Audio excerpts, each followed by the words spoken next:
Okay, Chairman, we're good. All right, we'll get started.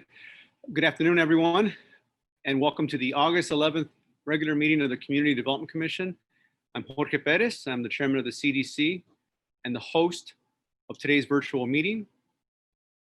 Due to the COVID-19 public health emergency, an in-person meeting would not have been practical or prudent today.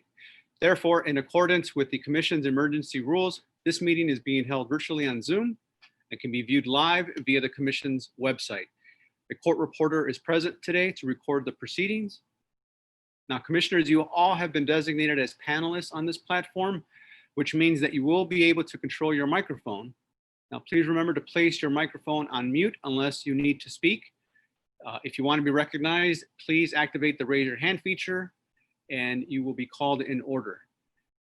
Now, the agenda for today's meeting was posted on August 4th, both online and at the CDC's website and physically in City Hall. So I will now begin the meeting with a call of the roll. Commissioners, when your name is called, please turn your microphone on and respond by saying present. And please also indicate that you can hear me okay. Vice Chair Newsom.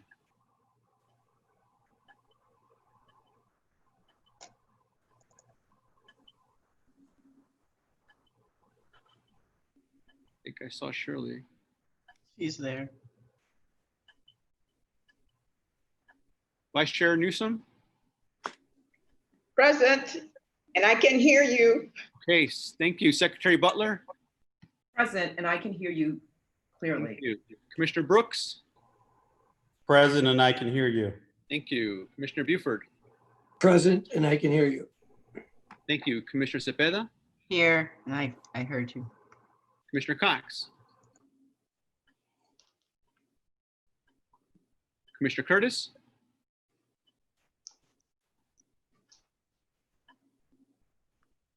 Commissioner Davis.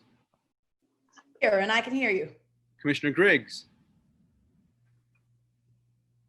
Commissioner Rhodes. Here. Commissioner Thomas. Present, and I can hear you. Thank you. And Commissioner Wheat. All right, we have a quorum. Now, Commissioners, the public was given an opportunity to provide written comments up to 24 hours prior to the start of this meeting through the CDC email address, cdc@cityofchicago.org. I don't believe there was any written comments. Now, we do have 3 individuals signed up to comment on item E. And please note that the CDC's emergency rules, wait a second here, require that any member of the public wishing to comment on an agenda item do so by registering in advance at the CDC's email box up to 24 hours before the start of the meeting.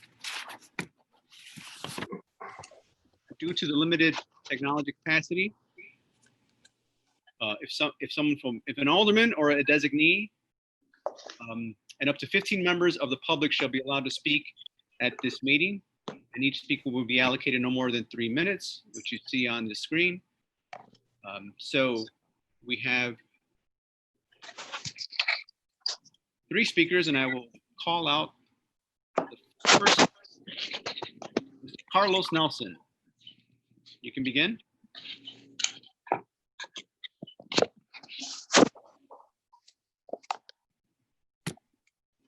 Okay, can you hear me now? Yes, sir. Okay, thank you. And I am Carlos Nelson with the Greater Auburn Gresham Development Corporation, and I am really excited to be here to share my support of the RFP, the issuance of an RFP for the 838 through 858 West 79th Street land, the purchase and redevelopment of the property located at 838 through 58 West 79th in the 79th Street Corridor TIF redevelopment area. Auburn Gresham, and particularly the 17th Ward, is certainly ready for development.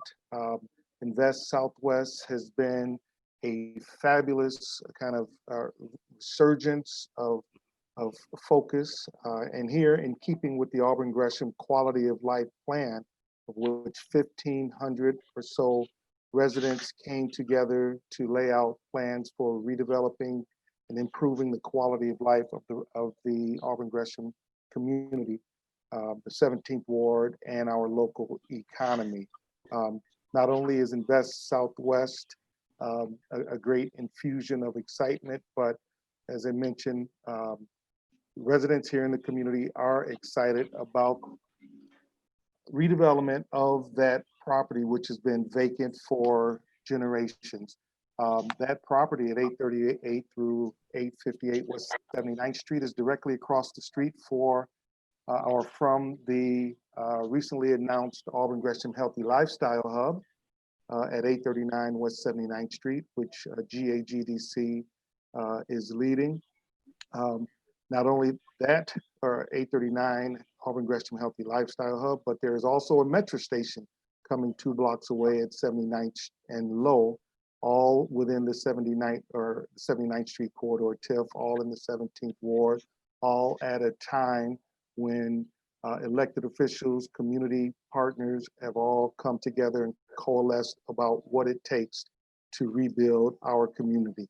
The future is bright for Auburn Gresham. We also have an anaerobic digester project being built at 650 West 83rd Street, which will also bring jobs, opportunities for employment and improve quality of life to this area. So I just wanted to state again, I categorically support the RFP to provide another boost to this movement that is in the works for the Southside Auburn Gresham community and particularly the 17th Ward.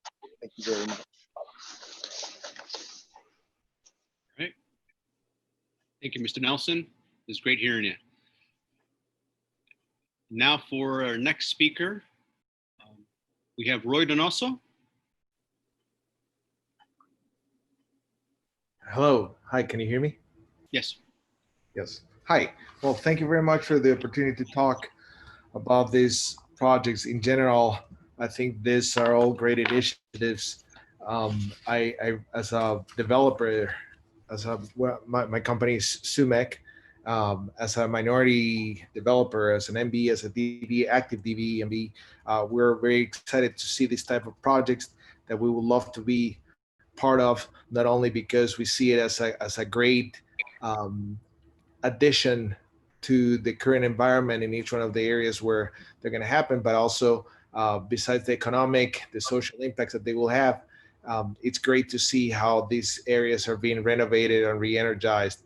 So we're very excited and we support them and we would love to participate on them. So that's in a nutshell what I wanted to say about these projects, and that I would love to be involved in it. Right.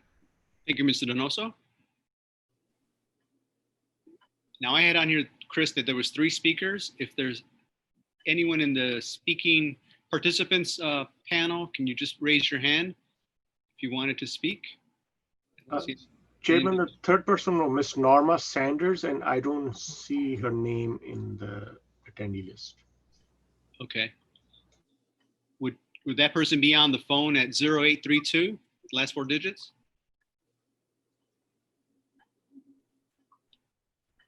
There is a Chairman, I also have Jacqueline Reed signed up, but I don't know if Maurice Reed is the number that.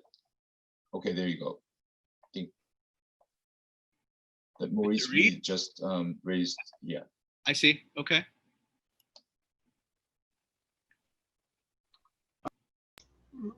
Maurice Reed can talk. They can unmute themselves, and yeah, there you go. Go ahead, Mr. Reed. Unmute yourself and proceed. Can you hear me? Barely. All right, can you hear me now? There you go. All right, yes, I have Jacqueline Reed here, who has worked on the learning part of the Westside Health Authority. This is the court reporter. I cannot understand him. Yeah, Mr. Reed, you're going to have to speak right into your phone or whatever device you have. All right, 1 second.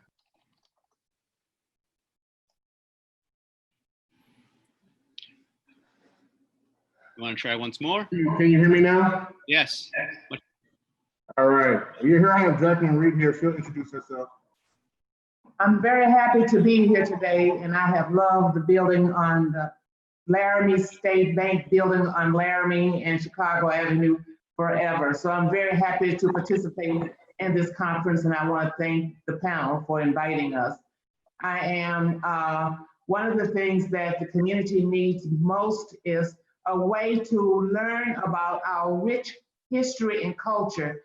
And the African American community does not have such an institution in Chicago, on the west side of Chicago. So I have a concept that I would like to be included in any RFP that has to do with the Laramie State Bank building.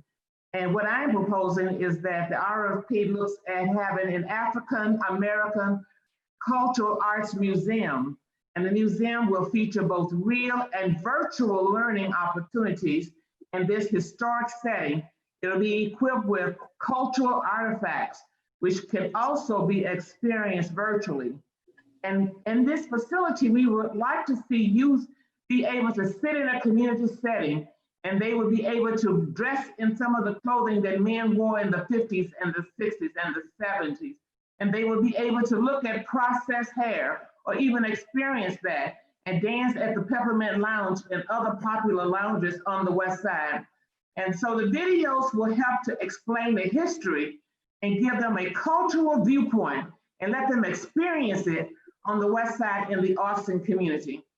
In addition, we would like to see the museum highlight the Great Migration from the South, and virtual representations and presentations can be experienced sitting on a train or as a reporter for the Chicago Defender, looking at the housing discrimination in the 60s and 70s for the newcomers, the cultural support and that was provided to people who could not afford to pay their rent and rent parties. We would show what real community was and how people basically helped each other to survive during this difficult time. We would also see that this would provide a significant connection for the African American youth to learn how history has shaped the culture that they experience today. We think that this is very much needed. We would like to see this happen, and we have met with people in the community who are willing to raise money, and we would like to offer a committee, an advisory committee form, which will consist of neighborhood historians, artists, and also help people to raise money. To kick off, the group would raise $10,000 just as seed funding to open such a venture. So I appreciate your listening and having me. I am the pastor of Every Block at Village Church, and I'm also the former executive director emeritus of Westside Health Authority. We have done a lot of development work previously, which has been very successful. We are well integrated into the community. Thank you very much. Thank you, Ms. Reed.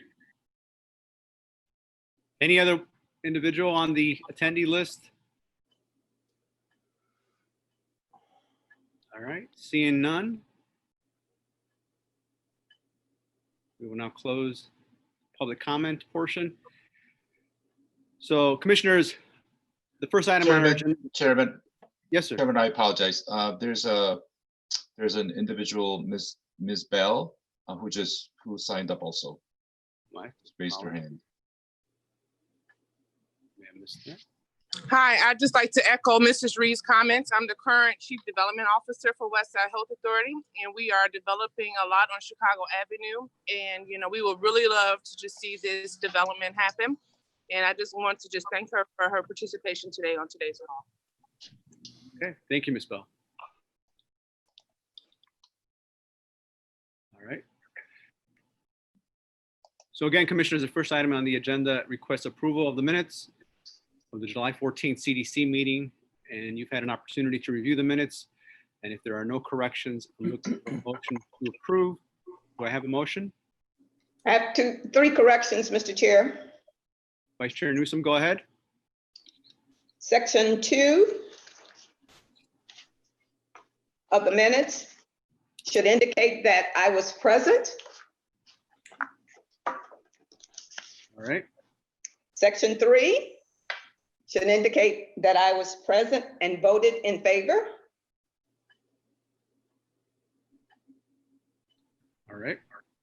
Section 4 should indicate that I was present and that I did in fact preside over item A of the agenda, and that the chairman had to recuse himself. Thank you.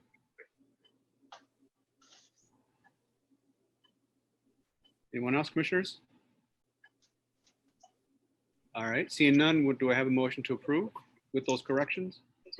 Commissioner So Butler. moved. Moved by Commissioner Thomas. Do I have a second? Commissioner Butler, second. Seconded by Commissioner Butler. And as you will know, that in accordance with the Opens Meeting Act, all votes are to be conducted by roll, so that each member's vote on each issue can be identified and recorded. So please signify your vote on approval of the July 15th meeting by saying yes or no, or abstain. Vice Chair Newsom, Approved with corrections? Secretary Butler, Yes. Commissioner Brooks, Yes. Commissioner Buford, Yes. Commissioner Cepeda, Yes.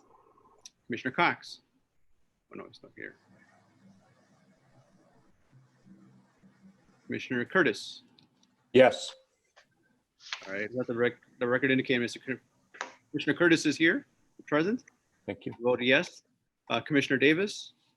Yes. All right, Commissioner Rhodes. Commissioner Rhodes. Yes. All right. Commissioner Thomas. Yes. Commissioner Wheat. Oh. And Commissioner Pettis votes yes, so the motion passes. Thank you. So commissioners, before addressing new issues or new business items on the agenda, the Department of Planning and Development will provide a brief overview presentation on Invest Southwest, DPD strategy to bring development and investment to Chicago South and West Sides neighborhoods. So the presentation will provide a setting for the following agenda items, which are all related to DPD's implementation of this Invest Southwest strategic initiative. We have Luke Mish, who will continue and present the first item on behalf of the Department of Planning and Development. So Luke, go ahead. Great. Thank you, Mr. Chairman. Good afternoon, Mr. Chairman and members of the commission. For the record, my name is Luke Mish. I'm a planner on the Southeast Region team in the Department of Planning and Development's Bureau of Planning. The agenda items before you today represent the department's commitment to the implementation of Mayor Lightfoot's Invest Southwest initiative. Prior to my presentation, as the chairman noted, on Inglewood Square and my colleagues' presentations regarding RFPs in Auburn, Gresham, and Austin, I'd like to share some of the background on the department's progress related to Invest Southwest. The RFP authorizations requests that we will be presenting today are critical to the realization of Invest Southwest, and the department is excited to take this first step towards transformational reinvestment in the city's south and west sides. So I'll now share my screen.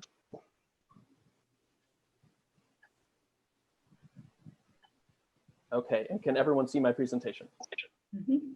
Great. So the Invest Southwest initiative, as laid out by Mayor Lightfoot, will marshal the resources of multiple city departments, community organizations, and corporate partners toward the revitalization of 12 commercial corridors located across 10 community areas on Chicago's south and west sides. The focus of the initiative is the reactivation of neighborhood cores that have historically served as hubs for pedestrian activity, shopping, services, transportation, public spaces, and quality of life amenities for residents. The requests for proposals, or RFPs, before you today have been developed as part of the Invest Southwest initiative. The goal of these RFPs is to solicit development proposals for key opportunity sites within the previously identified Invest Southwest corridors. While traditional RFPs contain baseline information related to the subject property, including property size, zoning, and appraised value, the Invest Southwest RFPs go one step further to illustrate potential site uses and urban design desired by both the department and the community. The additional detail provided on the projected development program also assists in the department's understanding of available financial incentives. Market analyses undertaken in each corridor help shape the development concepts and in turn determine the anticipated level of required city financial support. This more detailed approach to RFP development reduces uncertainty for developers and community members, and the department is confident these RFPs will result in high-quality development proposals. The RFPs before you today are currently being finalized. Pending the Commission's decision today, the department anticipates releasing all 3 RFPs in late August, with responses due by late November. From now through May 2021, the department plans to issue 3 RFPs each quarter, 1 for each of the 12 Invest Southwest corridors. The initial RFPs before you today and the process employed to develop them will serve as the template for the future Invest Southwest RFPs. Those, of course, are Austin, Inglewood, and Auburn Gresham. The overall projected schedule for the full slate of RFPs anticipates a staggered approach to release and includes time for proposal development, evaluation, negotiations and legislative approvals, and construction. The result is Invest Southwest related construction across all corridors during 2022. So with the background of Invest Southwest in mind, I'd like to now turn the Commission's attention to the second item on today's agenda, which is the authorization to advertise and issue a request for proposals for Inglewood Square Phase 2. The Inglewood Square Phase 2 site is located in the 16th Ward, represented by Alderman Stephanie Coleman. Situated in the Inglewood community area, the subject property occupies 10 parcels, which have been combined into 4 development sites, or packages, an approach which will be explained in further detail later in this presentation.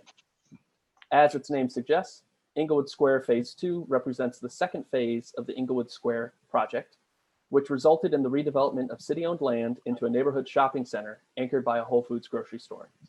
The Phase 1 development, which opened in 2016, represented the latest transformation of a historic commercial node. The Phase 2 parcels, which were replatted as part of the Phase 1 development, were reserved for future development that would complement the Phase 1 commercial uses. The site is partially located in both the Inglewood Mall TIF district and the Inglewood Neighborhood TIF district, and is the cornerstone of the 63rd and Halsted Invest Southwest corridor. That corridor, the 63rd and Halsted Invest Southwest corridor, extends north to south from West 59th Street to West 66th Street along South Halsted Street, and east to west from South Wallace Street to South Loomis Boulevard along West 63rd Street. The Department of Planning and Development has identified a series of potential opportunity sites within the corridor where support from the city may help catalyze future development. The subject property, highlighted here, is the single largest collection of city-owned land in the corridor. That, combined with the proximity to the successful Inglewood Square Phase 1 development, has solidified these sites as the natural first location for targeted redevelopment. As is the case for all 3 RFPs in front of you today, visioning for the corridor and the subject property has included a series of community engagement efforts, starting with the Invest Southwest kickoff events held earlier this year. These highlighted the community's desire to see targeted strategies for improving housing choice and access to jobs, in the case of this RFP, specifically in Inglewood. A subsequent review of previous community plans uncovered additional community priorities for the 63rd and Halsted corridor, including concentrated commercial development, improved public realm, and a celebration of the neighborhood's urban agricultural identity. Additional engagement sessions included the ongoing monthly Invest Southwest community roundtables and a virtual visioning workshop, which further highlighted community desires for site uses. Preferred programming includes retail and professional services, health and wellness, social, employment, and youth services, community spaces, and improved public realm and public safety. As seen here, the Phase 2 site is situated to the northwest of the Phase 1 shopping center, extending along the east side of West 63rd Parkway, from West 63rd Street to South Halsted Street. Adjacent properties include the tenants of the Phase 1 shopping center, as well as facility housing Catholic Charities and Women, Infant, and Children Services. The site is proximate to Kennedy King College, one of the city colleges of Chicago, and the Halsted station of the CTA Green Line. The Phase 1 shopping center includes the anchor Whole Foods grocery store, Villa Shoes, Dress Code Clothing, Wingstop, Nailworks, Oak Street Health, PNC Bank, AT&T, Starbucks, and Chipotle. The subject property is zoned C1-3. The site's 10 parcels, totaling 275,620 square feet, have been combined into 4 distinct development sites or packages. Package A includes the parcels at 6244 South Halsted and 6150 South Green Street. Package B1 includes the parcels at single parcel at 6204 South Green Street, which contains the former Engine 84 Truck 51 Firehouse, a Chicago landmark. Package B2 includes the parcels at 6215, 6217, 6219, 6221, and 6223 South Green Street. Package C includes the parcels at 6231 South Sangamon and 914 West 63rd Street. The packages have been bundled as shown to pair adjacent parcels into non-severable development sites in order to meet site development goals. The RFP invites respondents to organize their proposals according to the single package most appealing to them, with the exception that package B2 can only be bid on as an expansion to package B1. Based on the department's ongoing analysis of financial incentive capacity, one or more packages may be reserved for a future RFP. Here we see the vacant fenced parcels of package A as viewed from South Halsted Street looking west. Here's the historic firehouse, Engine 84, Truck 51, in package B1. This is viewed from South Peoria Drive looking to the southwest. Seen here from South Peoria Drive is package B2, a semi-paved parking lot. We're looking south from South Peoria Drive. And here are the vacant fenced parcels of package C as viewed from West 63rd Street looking to the north.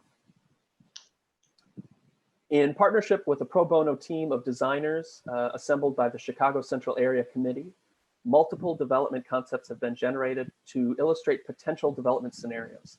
The concepts incorporate feedback from community engagement efforts regarding preferred uses and site design. However, it should be noted that the department does not expect responses to mimic these designs entirely. Rather, proposals will be evaluated on their own merits, provided they meet the broader development and design principles laid out in the RFP. 3D views of the concepts illustrate the potential scale of development and their relationship to adjacent buildings.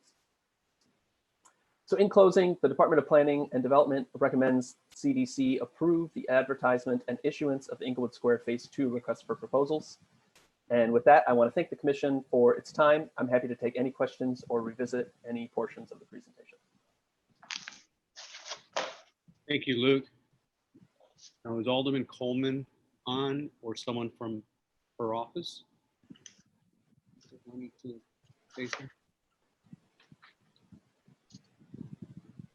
Chris? Chairman, I don't believe, this is Chris Jang from Department of Planning and Development. I don't believe Alderman Coleman is on, has joined. Okay. All right. Commissioners, any questions or comments? Just raise your hand on the panel there and I'll call you.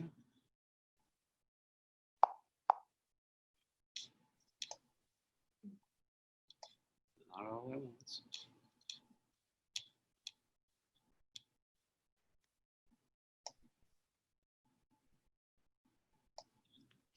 No one's raised their hand. Well, Luke, the other corridors, there is no, you said it's to be determined, there is no set schedule for the others?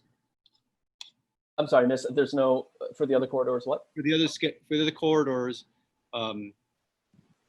there is no set schedule for when those RFPs are going to be released? So what's known at this time is we're aiming for 3 RFPs every quarter. So that would be August, November, February, and May, if I have that right. Mm-hmm. And so which corridors go in each of those slots is still being determined and discussed with those communities. Okay. I see Commissioner Curtis. Yes. Do I understand that while these are in a designated TIF district, there are no, this does not include a project which would include TIF funds at this point?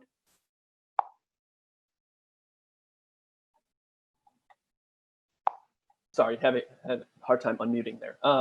That's correct. So at this stage, it's simply a request for proposals.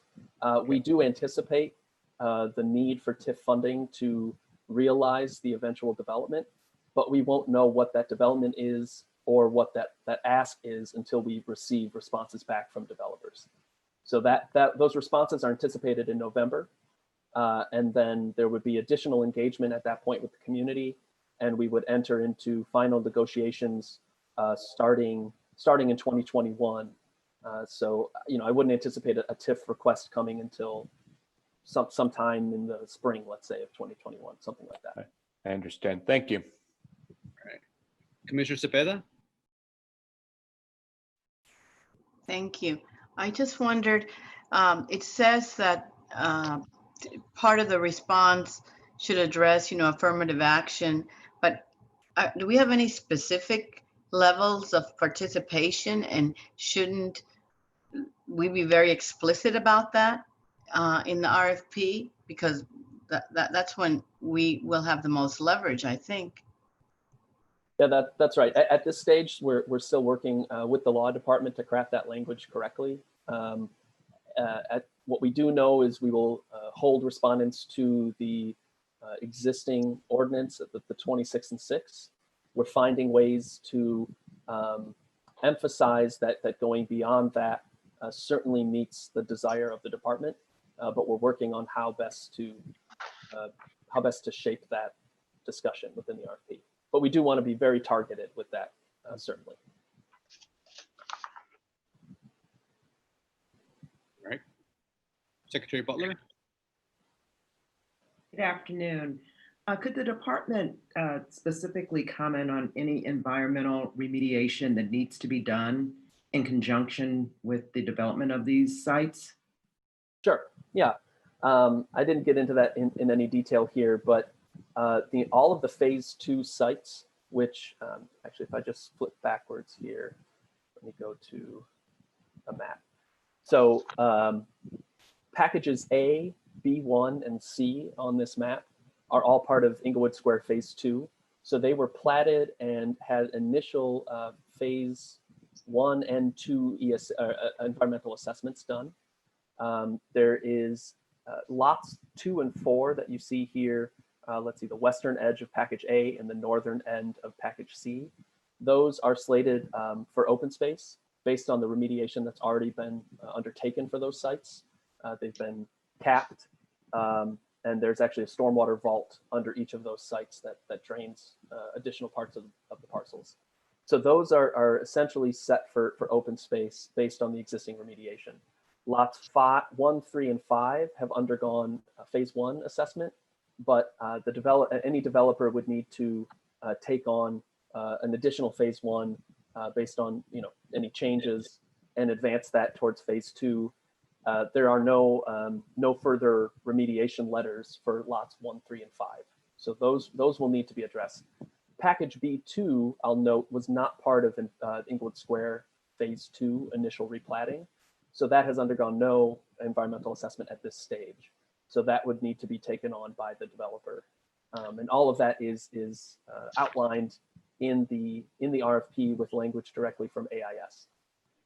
So just as a follow-up, the city then contemplates that any additional environmental remediation work would need to be borne, the cost would be borne by the developer and not the city.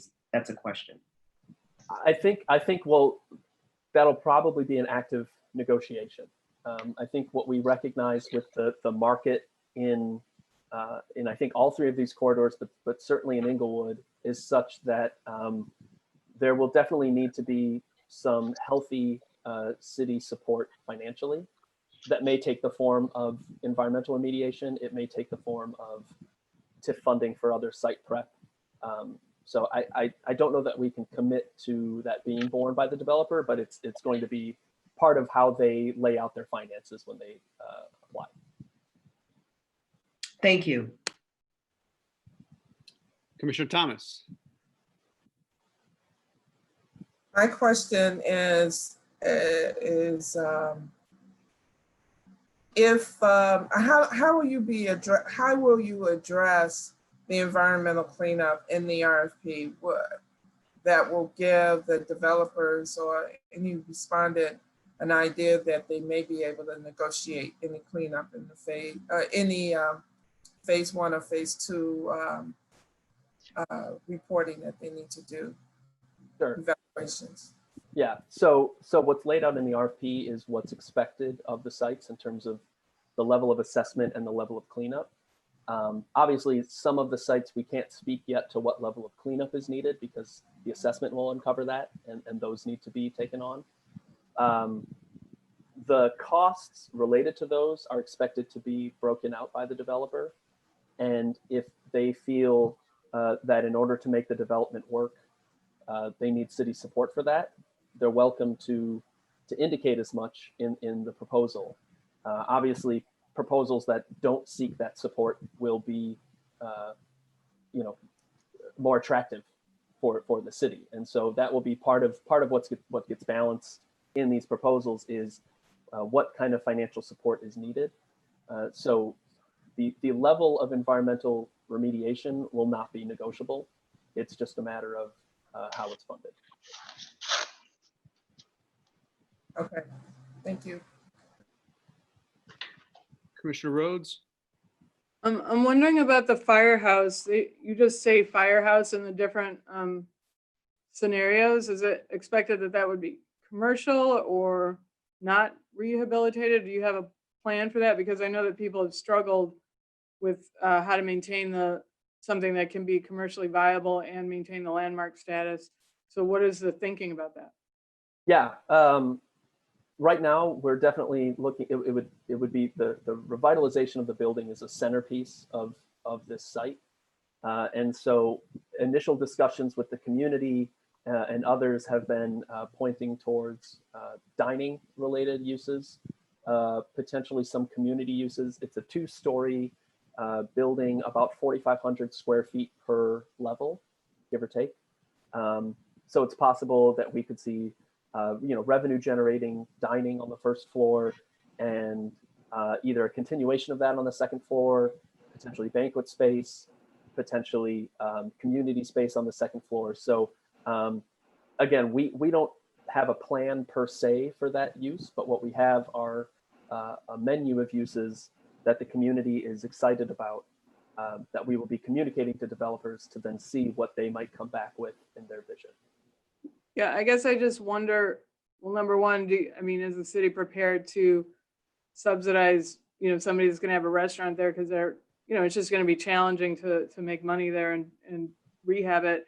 And then I guess I'm just wondering about the viability of its visibility if you put a residential building in front of it. So I'm wondering, what's the thinking there? Yeah, and I think that's all being shaped still, right? And I think those are definitely concerns that we have. I think the location of it in general, you do have frontage on Peoria, but that's not exactly visible from really from anywhere else on the site from Halsted or 63rd. So we'll be looking to see what development teams can come up with, and if there's a different way of orienting other development, for example, moving a residential building so that the firehouse is more visible from the street frontage, we're certainly open to that. And in terms of operational subsidy, again, that's going to be part of the package that they submit to us, and so we expect them to show an understanding of what use they intend to put in there, how they intend to finance it, and how the NOI can cover that moving forward. And so that's going to be a large part of it, and we're going to be assessing that as it comes in. All right. Vice Chair Newsom, I think I saw your hand up. Just want to double check with you. Did you have Yes, a question? sir. Go for it.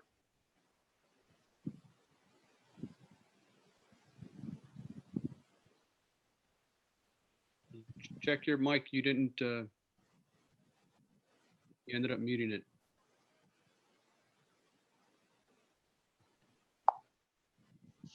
Go for it.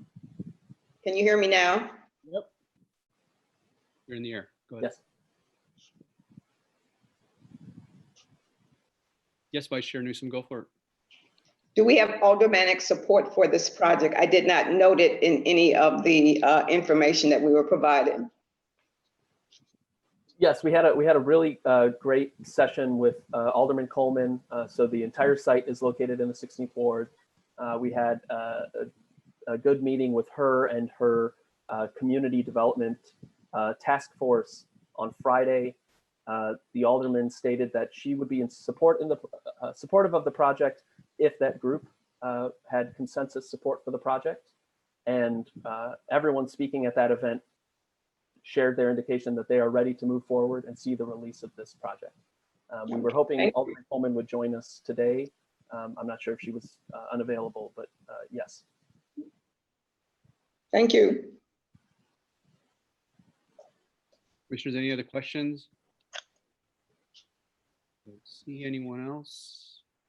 If there are no other questions or comments, I'll call the item up for a vote. So the resolution before us requests authority for the Department of Planning and Development to issue and advertise a request for proposals for the purchase and redevelopment of multiple parcels located in the Englewood Mall redevelopment project area and in the Englewood Neighborhood Redevelopment Project area, and to receive proposals from interested parties in November 2020. Do I have a motion? So moved, Mr. Chair. I heard two people at the same time. Vice Chair Newsom, do I have a second? Second. Is that Commissioner Buford? Yes. Commissioner, I'll now call the roll. Please signify your vote by saying yes, no, or abstain. Vice Chair Newsom, Yes. Secretary Butler, Yes. Mr. Brooks, Yes. Commissioner Buford, Yes. Commissioner Cepeda, Yes. Commissioner Curtis, Yes. Commissioner Davis, Yes. Commissioner Rhodes, Yes. Commissioner Thomas, Yes. and Commissioner Perez votes yes. The motion passes. Thank you. Thank you. For the next item of business, the Department of Planning and Development is requesting the authority to advertise and issue a request for proposal for the purchase and redevelopment of the property located at 838 through 58 West 79th Street, located in the 79th Street Corridor TIF redevelopment project area. Patrick Brutus will present the staff report on behalf of the Department of Planning and Development. Mr. Brutus, when you're ready, you can go ahead.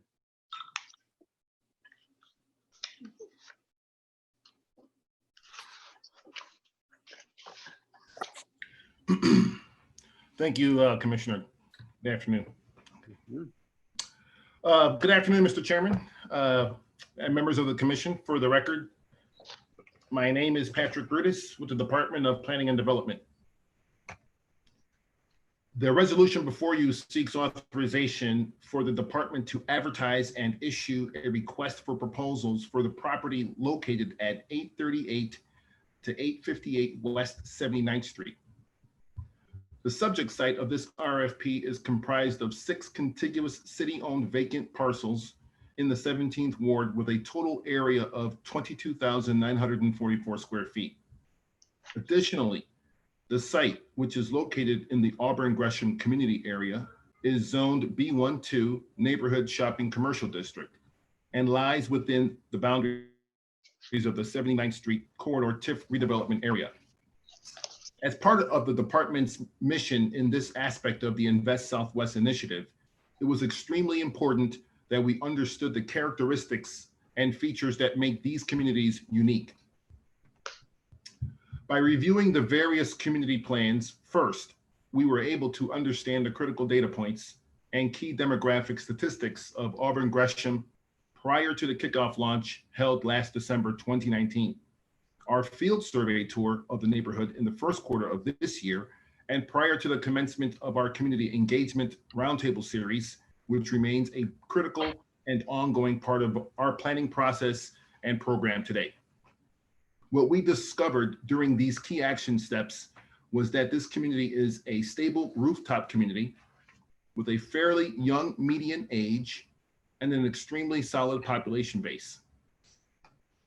While having a number of recognizable community assets, what we also saw was that the commercial district along 79th Street from Vincennes Avenue to Ashland Avenue was not robust, yet somewhat stable in the existing available and open retail offerings, but needing more opportunities and open retail to revitalize this community, especially around the 79th and Halsted commercial node. Finally, during our research, we noticed that the community by and large has good architectural character with prominent buildings such as the St. Sabina Parish, St. Leo High School, and the 839 West 79th Street building. These are the kinds of buildings that contribute to the history of a community and define a neighborhood. Incidentally, the 839 building is being redeveloped by the Greater Auburn Gresham Development Corporation, a local development CDC that is truly an anchor and public partner for the city in this community. This organization just last week was announced as the $10 million winner of the highly competitive Pritzker-Traubert Foundation Prize Competition. They are proposing to adaptively reuse this building and transform it into the Healthy Hub lifestyle, the Healthy Lifestyle Hub, excuse me, which will bring much needed employment opportunities, retail and commercial uses, and be a solution to overcoming a health desert problem this community has faced for a very long time. With all of the factors listed above, DPD identified a number of potential opportunity sites for development along this corridor, and after understanding that the most attractive opportunities were clustered around the 79th Street Halsted commercial node, combined with the commercial zoning, assets such as the 839 Healthy Hub, DPD's selection of this subject parcel, of these subject parcels made this a compelling site for the RFP. We then launched our unprecedented community engagement process whereby the department and community stakeholders, public officials, including the Alderman's office, our pro bono professional architectural design team, Skidmore, Owings, and Merrill, assisted by the Chicago Central Area Committee, began a monthly series of meetings where we socialized the idea of what a catalytic development at this site would look like and the impact that it could have in this community and how it could lead to igniting transformation along this Invest Southwest corridor. The community together agreed that a development under the current zoning, which allows for commercial development with above ground residential, would be the highest and best use of the subject site. The Department of Planning and Development concurs with the feedback provided by the consensus building platform of the Auburn Gresham Community Roundtable and formally requests authorization to advertise and issue a request for proposals to market the sale of the subject site at 838 to 58 West 79th Street in the 79th Street Corridor TIF redevelopment area. I'm happy to answer any questions the commission will have, but Alderman David Moore of the 17th Ward is here today to speak of his support for this resolution as well. Thank you. Thank you, Mr. Davis. Alderman Moore, if you had something to say, sir, welcome to do so.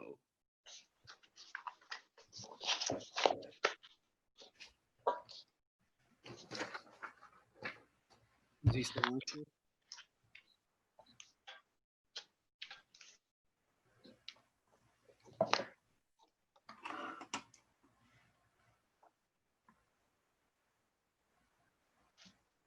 Chairman, he seems to have stepped out. His video is on, but he's not there. Okay, well, we'll come back to him. We'll come back to him then. So, And I'm here and happy to answer any questions, Mr. Chairman. okay, thank you. Commissioners, any questions? Secretary Butler?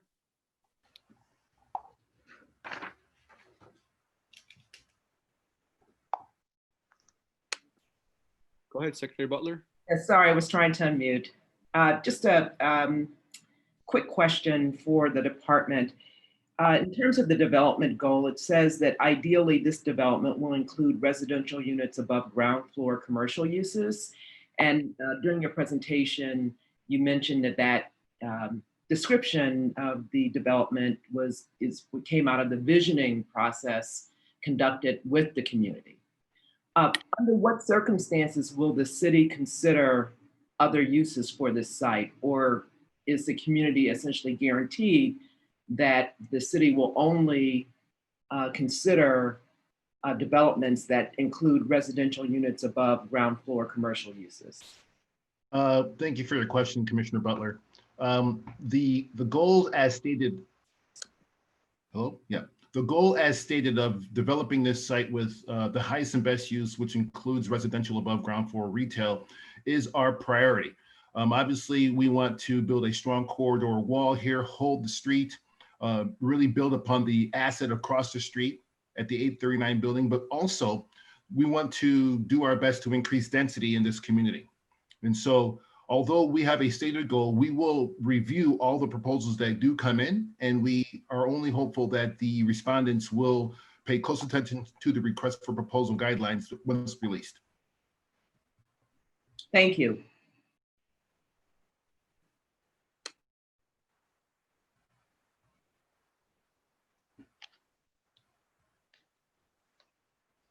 I believe I see Alderman Moore there.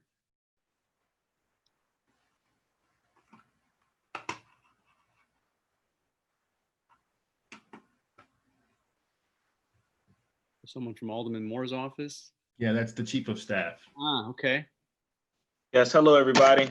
I was actually trying to get on from my computer, but I don't know if you guys saw my hand raised, but just on behalf of Alderman Moore and all of our constituents, as Carlos had already mentioned in his opening comments and testimony, this is something that our office and our community is really looking forward to, particularly with the development that GAGDC will be building at right across the, well, not building, but retrofitting right across the street.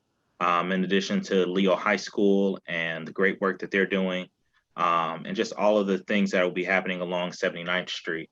Alderman Moore does lend his full-fledged support for this project and is in support of it. And so if there are anything further that our office can do, we'll continue to fight on to do all that we can to help make sure that this project moves forward full steam ahead. Thank you.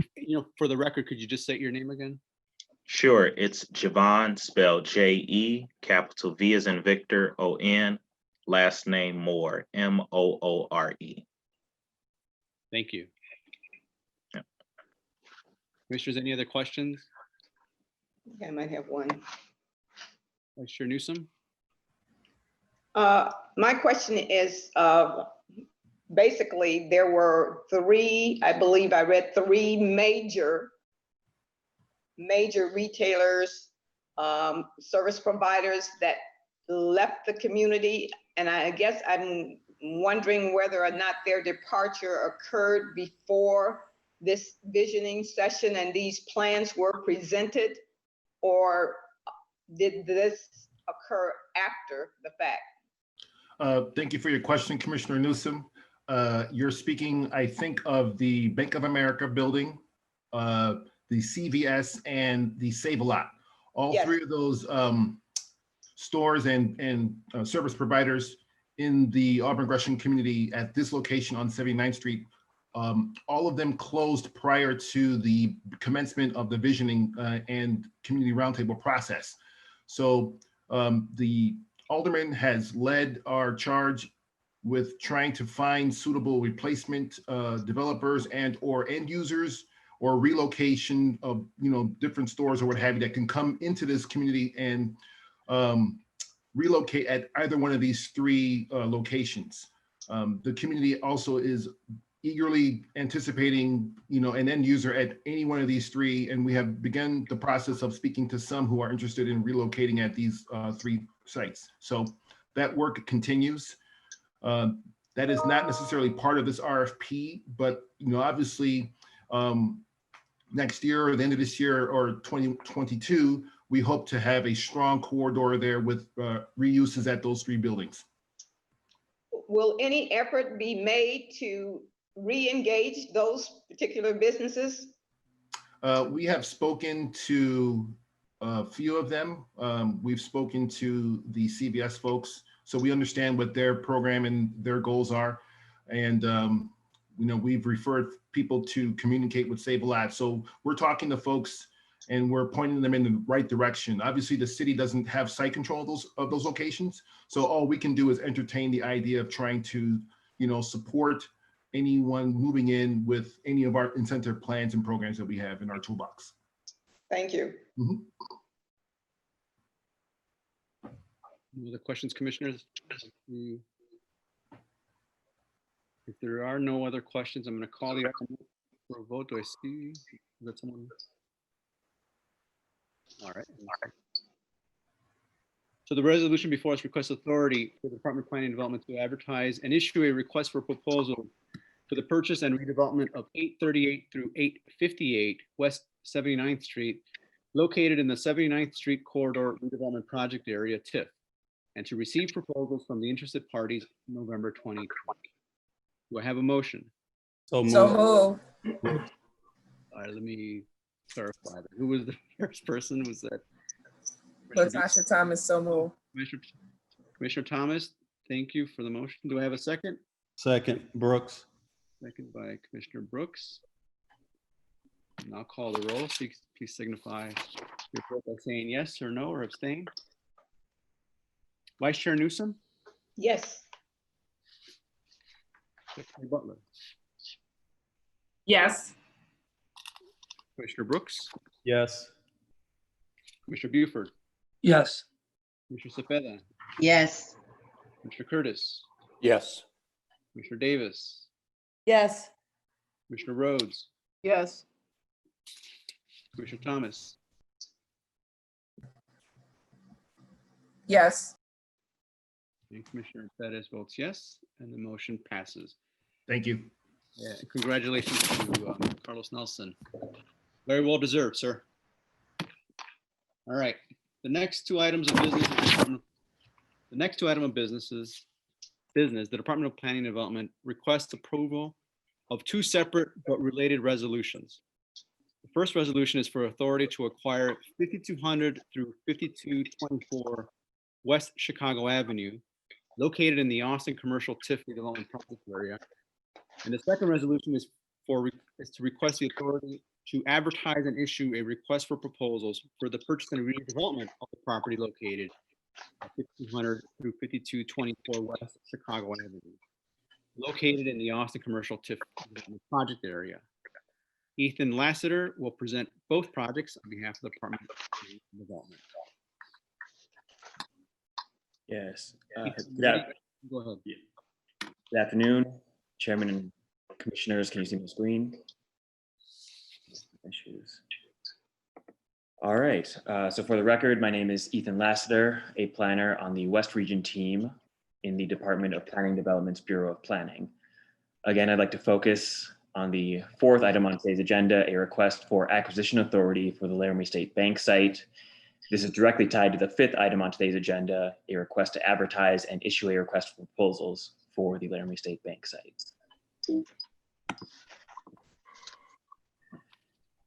The Laramie State Bank site is located in the 37th Ward, represented by Alderman Emma Mitz, situated in the Austin community area. The subject property occupies 8 parcels, which are privately owned by 2 separate entities, which will be explained in further detail later on. The site is located in the Austin Commercial TIF District and is a key site along the Chicago Avenue, Austin West Southwest corridor. The Chicago Avenue, Austin and West Southwest corridor extends from Austin Boulevard and the city's western border with Oak Park to Cicero Avenue in the east. The property is zoned B3-1 and covers the entire north side of Chicago Avenue between Laramie and Latrobe Avenues. I've been in conversation with Ms. Erlene Ruffin, owner of the Laramie State Bank building on the east, as well as the westmost parcels and a vacant one-story structure on those parcels. I've also spoken with the attorney, Nick Baumgardner, regarding the vacant middle parcels. Preliminary conversations with both ownership groups were supportive of the RFP process for their property. The city is required to seek acquisition authority in order to RFP privately owned land. Request for acquisition authority letters were sent to the property owners on July 24th. Seeking acquisition authority does not mean the city intends to acquire the property. Laramie State Bank building is a Chicago landmark designated in 1995. However, recent years of vacancy and deterioration have left the building in extremely distressed condition. Given the prominence of the location, community support, and urgency of stabilizing and redeveloping the historic structure, the Laramie State Bank building site has become a priority for the first RFP for targeted development. As previously stated, the city is required to seek acquisition authority in order to RFP privately owned land. The Department of Planning and Development recommends the CDC approve the authority to acquire the property identified in this report. I will segue this into the second request, a resolution to advertise and issue a request for proposals for this same Laramie State Bank site. Again, we are talking about the 5200 block of West Chicago Avenue between Laramie and Grove Avenues. As a part of Invest Southwest, in partnership with Pro Bono Consulting Services led by the architecture firm Perkins & Will, a community visioning process was used to determine a development framework for the Austin Avenue corridor within Austin. It's Chicago Avenue corridor within Austin. The framework includes multiple possible sites, largely publicly owned, where support from the city may help catalyze future development. However, as previously stated, the urgency of stabilization and redevelopment of the Laramie State Bank building has made the site a priority for the first RFP along the Chicago Avenue Invest Southwest corridor. Shown here are the deteriorating condition of the middle vacant parcels and the interior atrium of the bank building.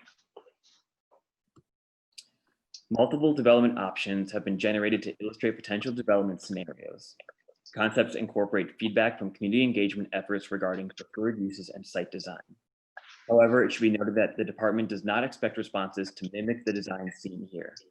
Rather, proposals will be evaluated on their own merits, provided they meet the broader development and design principles laid out in the RFP. 3D views and renderings of the community's preferred concept illustrate the potential scale of redevelopment and land uses at the site.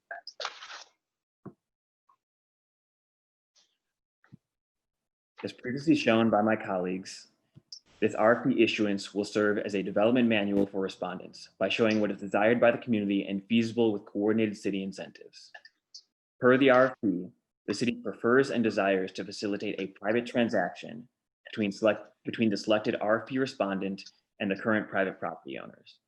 Preliminary conversations with both ownership groups, again, were supportive of the RFP process for their property. The Department of Planning and Development recommends that the CDC approve advertisement and issuance of the request for proposals described in this report. So once again, there are two items for the Laramie State Bank site.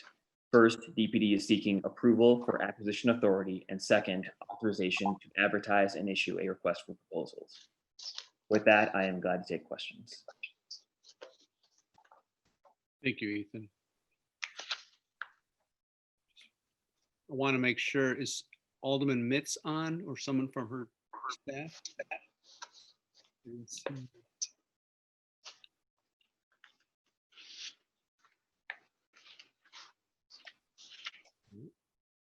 Seeing none, we'll go to questions. Commissioners, any questions?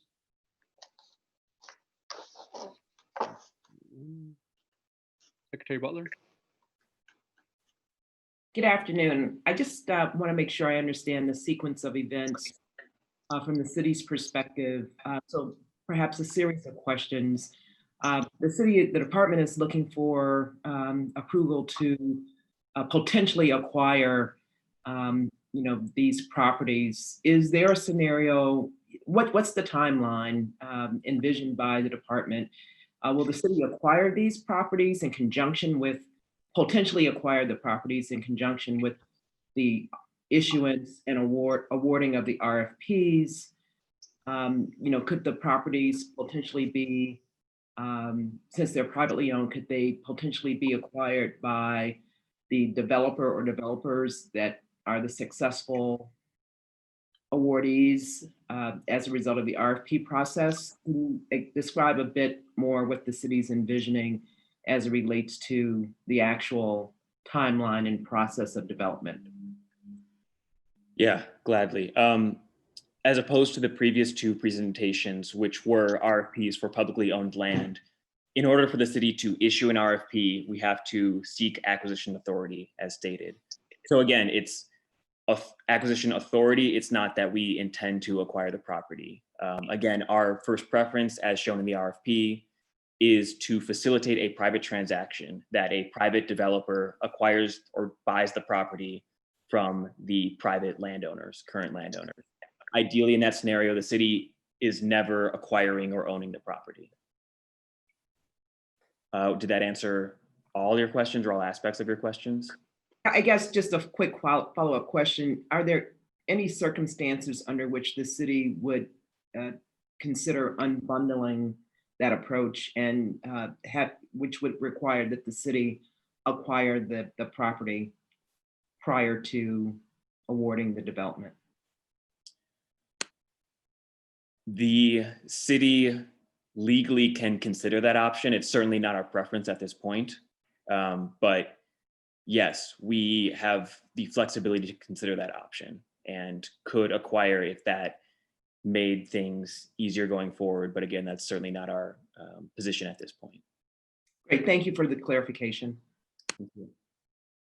You know, Ethan, on that point then, but the vision here is so that you're bundling these because it will move the whole process or accelerate the whole process. Is that correct? Yes, yeah. All right, Commissioner Thomas?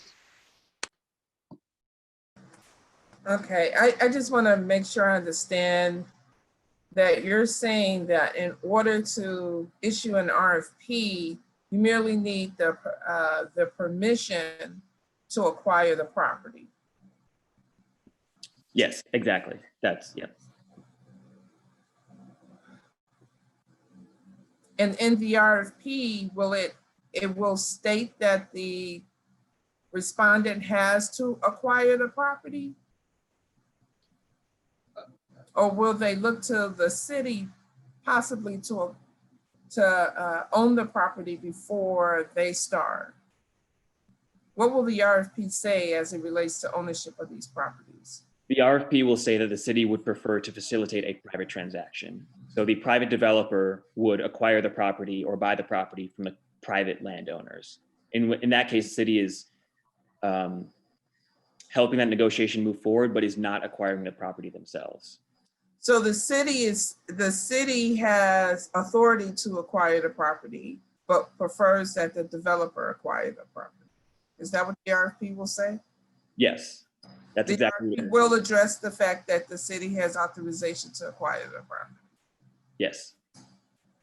Yes, we need to seek acquisition authority in order to issue an RFP. In theory, it could be for acquiring a building, but that's not our intention. Mr. Chairman, I have another question. Go ahead. Okay.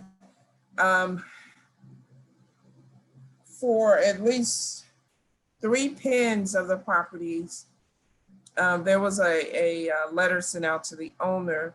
Was there any response? Does the owners know that you're seeking acquisition authority, and have you had any communication with them? Yeah, I've had emails and phone calls with both sets of property owners since June, and as recently as yesterday.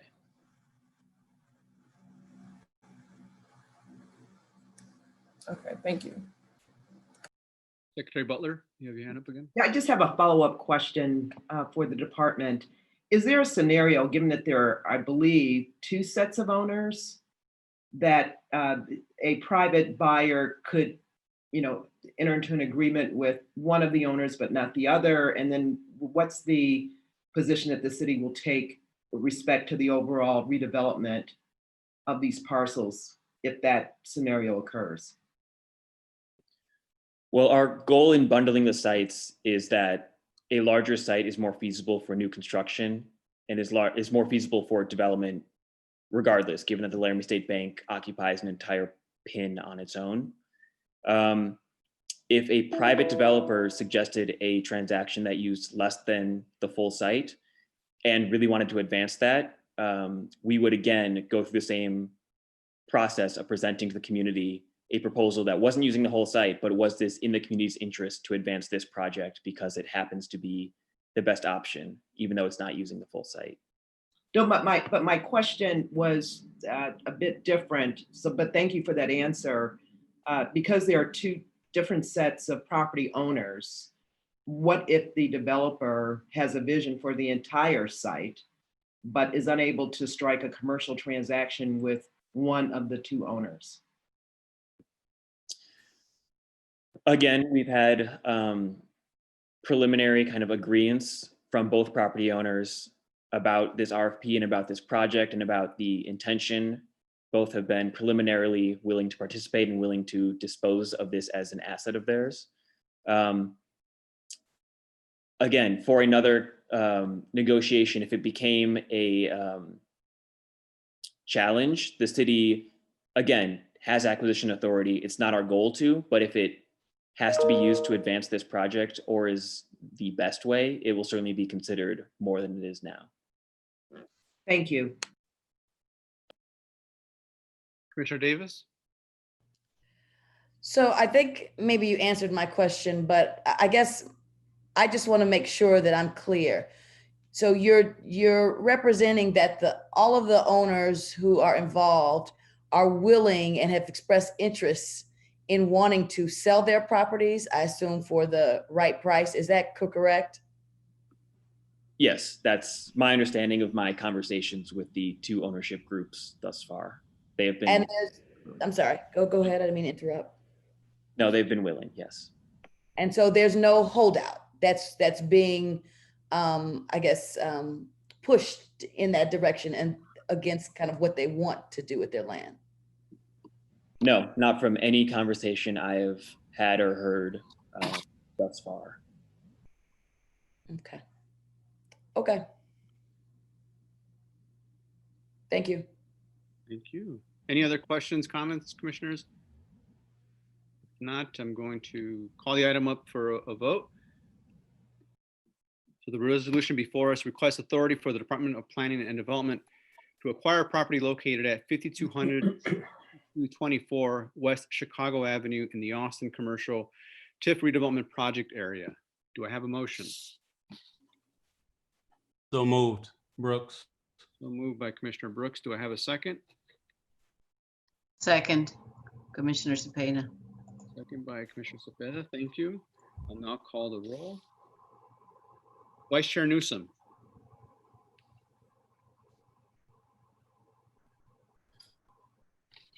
Secretary Butler.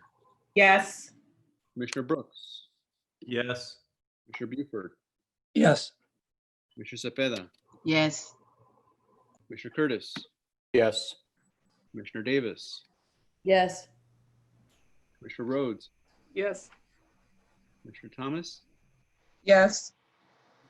Commissioner Bettis votes yes. Vice Chair Newsom, are you still on or did you? Yes. Oh, okay, thank you. So the motion passes. So I'll now call up the RFP for a vote. So the resolution before us requests authority for the Department of Planning and Development to advertise and issue a request for proposals for the purchase and redevelopment of the property located at 5200 through 5224 West Chicago Avenue, located in the Austin Commercial TIF redevelopment project area. Do I have a motion?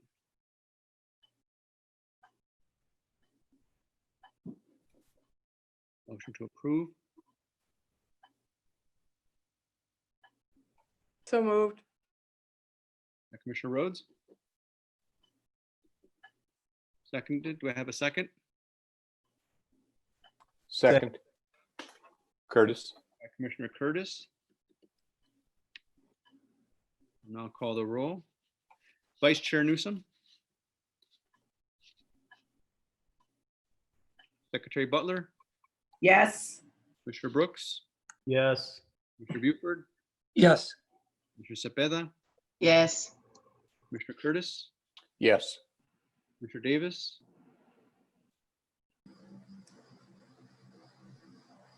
Commissioner Rhodes, Yes. Commissioner Thomas, Yes. Commissioner Perez votes yes. I'll go back. Vice Chair Newsom. Yes. All right, and just double checking with Commissioner Davis.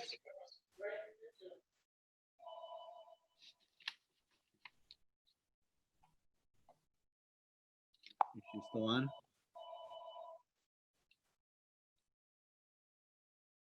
All right.